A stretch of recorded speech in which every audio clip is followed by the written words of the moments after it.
జై గురుదత్త. ఉల్లికారం పెట్టి బీరకాయ కూర చేస్తున్నాను.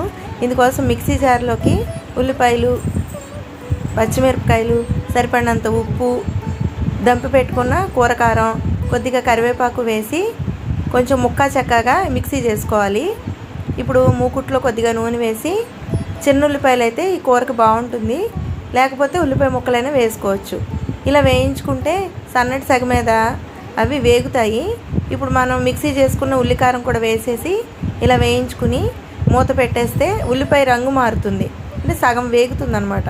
అప్పుడు గుత్తులుగా తరుక్కున్న ఈ బీరకాయ ముక్కలు వేసేసి, బీరకాయకి నీటి లక్షణం ఉంటుంది కదా, అందుకని ఇలా మూత పెట్టేస్తే సిమ్లో పెట్టుకుంటే ఇలా కూర దగ్గరగా మగ్గిపోతుంది అన్నమాట. ఒకసారి కదిపితే ఇప్పుడు కూర మగ్గిపోయింది పూర్తిగా. దీనికి కాంబినేషన్గా ఈవేళ నేను మెంతి మజ్జిగ, కొద్దిగా చింతకాయ పచ్చడి, పెరుగు, భోజనాలు వడ్డించేయచ్చు.